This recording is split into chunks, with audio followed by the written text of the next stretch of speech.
Аманат партиясының жастар рухы жастар қанатының ұйымдастыруымен дәстүрлі бос орындар жәрмеңкесі өтті.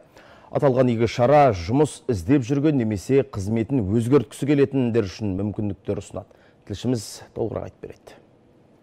Дәстүрлі бос орындар жәрмеңкесі орталық жағалауда өтті. Мұнда түрлі салалар бойынша жұмыс ұсынған 12 ұйым мен кәсіпорын бас қосты. Сегодня мы проводим ярмарку вакансий. Бүгін біз колледж студенттеріне жоғары оқу орындарында және Павлодар қаласының тұрғындарына арналған бос орындар жәрмеңкесін өткізіп жатырмыз. Павлодар қаласының тұрғындары үшін еркін форматта компаниялар кәсіпорындарға сабылмай-ақ осы жерден-ақ бос жұмыс орнын табу оңайырақ деп санаймыз. Жәрмеңкеде 50-ден астам үміткер компания өкілдерімен кездесіп бос жұмыс орындары туралы білуге, сұрақтарын қойып, түйіндемелерін қалдыруға мүмкіндік алды. Көптеген мекемелер болашақ қызметкерлермен жәрмеңке барысында сұхбат жүргізіп үлгерді. Бұл бірден жұмыс табуға тамаша мүмкіндік берді. Пришла смотреть вакансии. Бос жұмыс орындарын көруге келдім. Маған өте ұнады. Бізге QR-код берілді. Біз түйіндемемізді сол жерде толтыруымыз керек. Сосын олар қарастырады. Там заполнить наше резюме, и вот они будут нас рассматривать. Жағажайға жұмыс іздеп келгендердің бірі Әзімхан Абылаев. Мамандығы қазақ тілі мен әдебиеті пәнінің мұғалімі. Биыл магистратураны да тамамдаған. Қазіргі таңда енді